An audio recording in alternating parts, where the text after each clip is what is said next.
Today I'm going to talk about using EQ to deliver. I've got a disclaimer on there. I'm not a psychology expert. This is just going to my personal experience and my career so far, which started 21 years ago when I began life as a computer programmer. So obviously I must have been some kind of child prodigy, but no, I'm afraid I am just that old.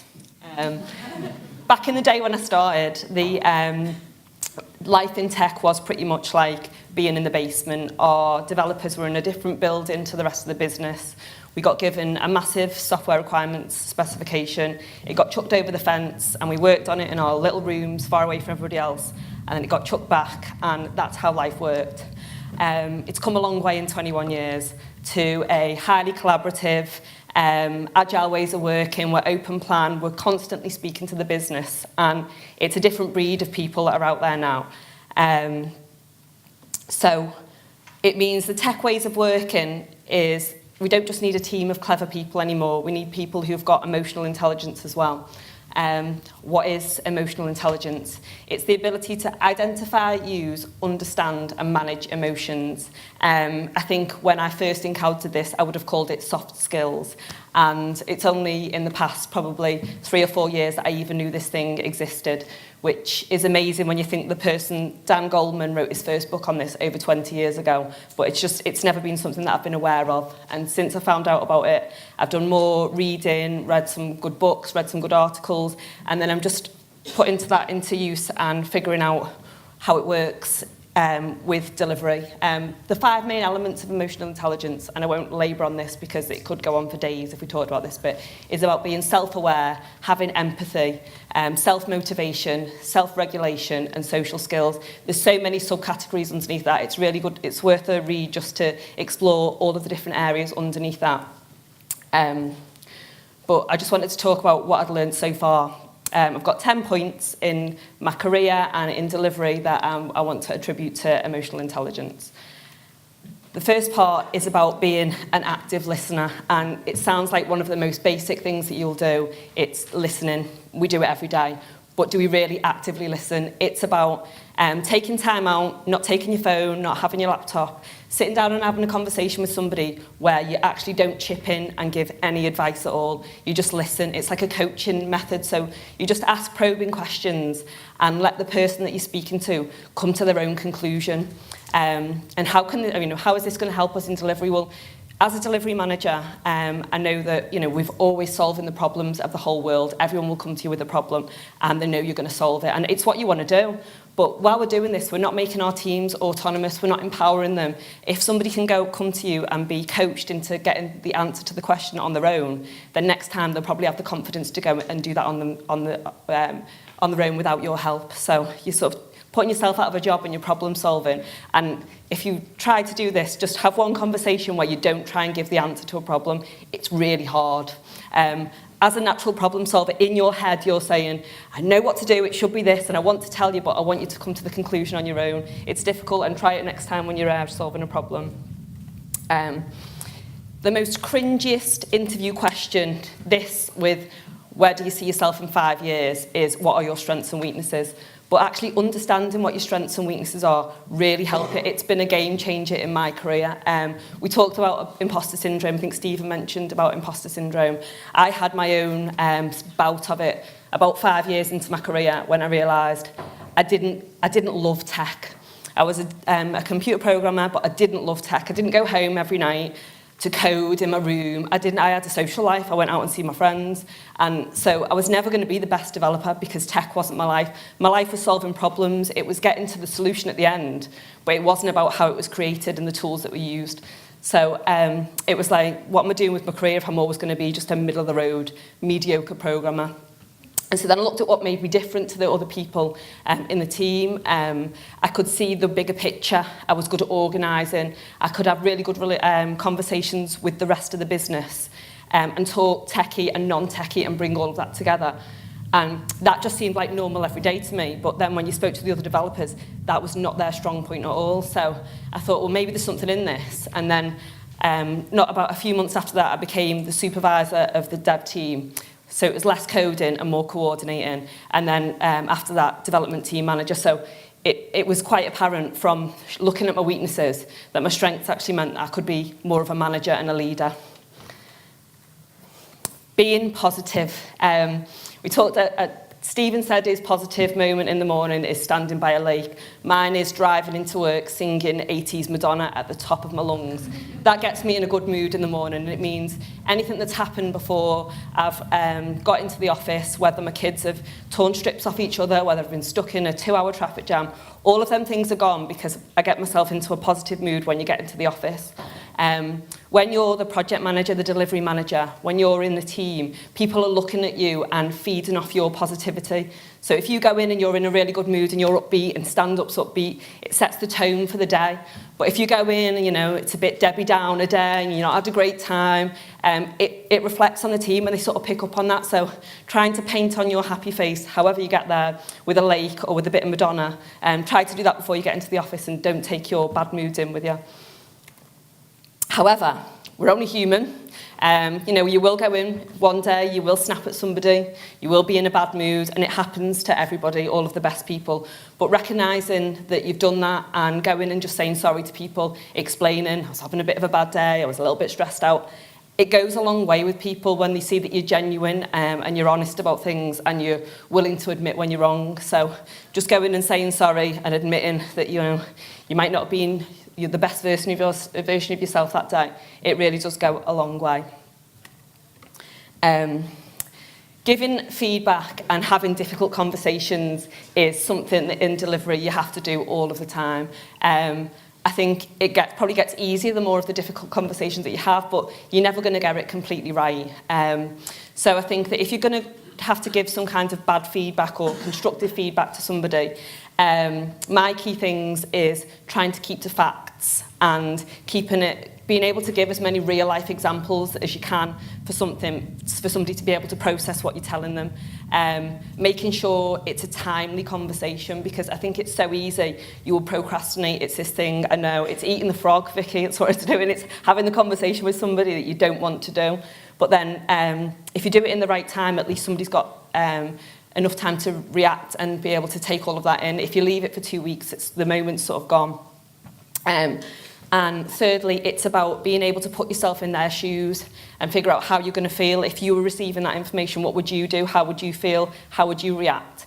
Normally, I'll go and find a peer as a sounding board and talk through what it is that I'm going to say to sort of try and make sure I'm equipped for any questions or anything that they're going to say to me, because the last thing you want is to go and to tell somebody something and they come back and with a tirade of questions and maybe insults, it depends what you're saying, and you're not ready, you haven't prepared yourself. So I do a bit of a dry run with myself on giving out any kind of bad feedback or having a difficult conversation.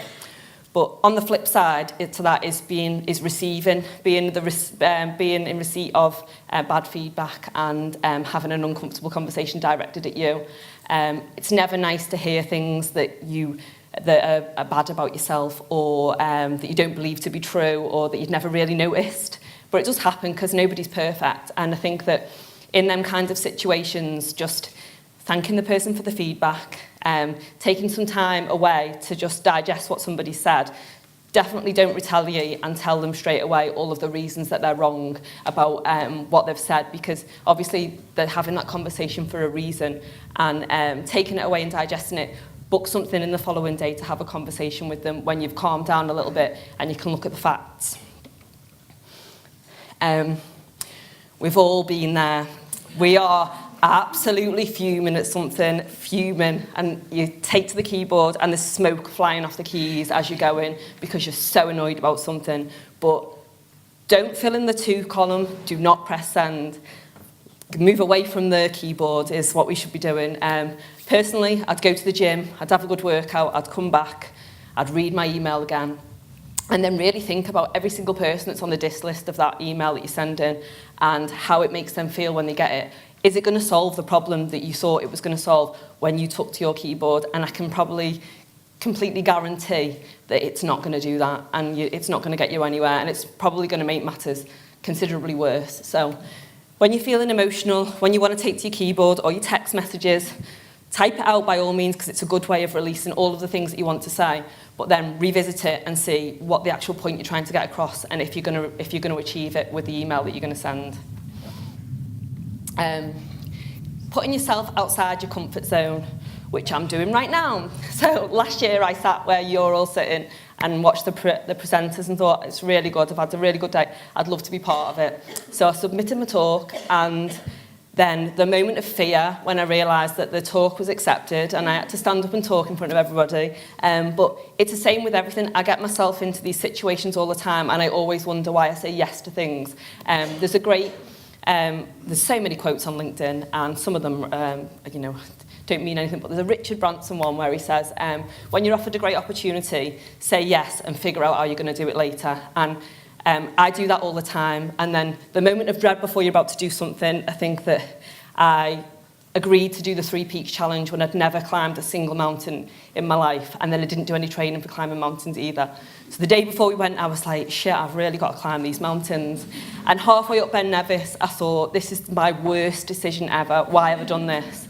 But then when I got to the end of Snowdon, and the sense of achievement that I had meant that it was all worthwhile. So putting yourself outside your comfort zone and doing something that, when you think about it, makes you feel a little bit uncomfortable and you're a little bit scared, then do it anyway, because the feeling that you've got afterwards will be well worthwhile.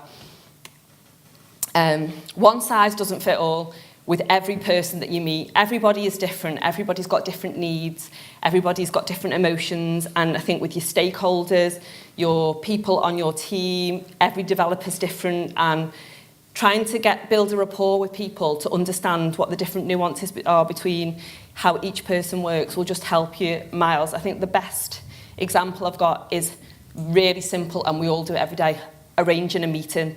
And you've got a meeting that's going to go in. It might be a bad message on a project that we're going to deliver, and people are going to react differently. You know that one person, if you're thinking about it, if they see this update email go in, they're going to hit the roof. They're not going to be happy about it at all, how this has gone in. So it's looking at each person on the list and figuring out how they're going to respond and tailoring things accordingly. So if you've got that person that's not going to be happy already, as before you've sent anything off, go and have a little conversation. I know where we're up to with this. Just so you know, this is going to go in the diary. This is the reasons why. So they're on board now. They're not going to hit the roof. And then you've got the different people. If you look at the different characters that are going to be in your meeting, you've got some people that hate being bombarded with loads of information, like on the spot, and they can't take it in, and it makes them blow up. So if a pre-read is going to help somebody with a bit of information, some context to the session that you're going to have, 80% of people probably won't read a pre-read that you send out. You're like, why do I bother? But some people need to digest information like that, and they won't want to be on the spot reading off the slides in there. So sending out a pre-read. Another little trick I have is if I'm going to go in and it could be a car crash of a meeting, I will pull some of my team together and explain the situation that we've got, why we're doing it, and sort of get a little band of supporters. So if something's going to go in and it's going to go off, you know that there's some friendly faces round the room that already know what's going on and are going to be a supporter of you. So you've sort of taken all of the different personalities into account. 9 and 10 go hand in hand. It's really cheesy, but if you do a job that you love, you'll never work a day in your life. And I do actually believe that. I love the job that I do at my go. And I think that every other job that I've done, the moment that I've stopped loving it is the moment I've moved on and gone to something else. I think that if you love your job and you skip into work on a Monday, I know that sounds terrible, maybe not skipping across the car park, but figuratively skipping, it makes you motivated, and the motivation that you have will then rub off on the people. It's infectious on your team, it's infectious on everything that you're doing. So being motivated and loving your job. When you get to the point where this isn't how you feel about, and you do have the, as Stephen mentioned, the Sunday night dread, it's time to start looking, not necessarily looking for another job, but it goes back to looking at your strengths and weaknesses. Are you not working in an area where you're building on your strengths? Are you not pushing yourself outside your comfort zone? Are you coasting away where you're not, so it means you're not growing as a person anymore? So it's absolute key to love what you're doing and use that as to grow yourself as a person. This is a quiz which will tell you what your EQ is. So it's 15 questions, and it comes back and it's got, it gives you some recommendations of further readings and things that you could do differently. It's a really good, just little short one, and it also heads you off to some really good articles on different things about some of the topics that I've spoken about. And just as an example of emotion and unintelligence, don't be this guy. He probably works on some of your teams. I think I might have worked with him once about 10 years ago.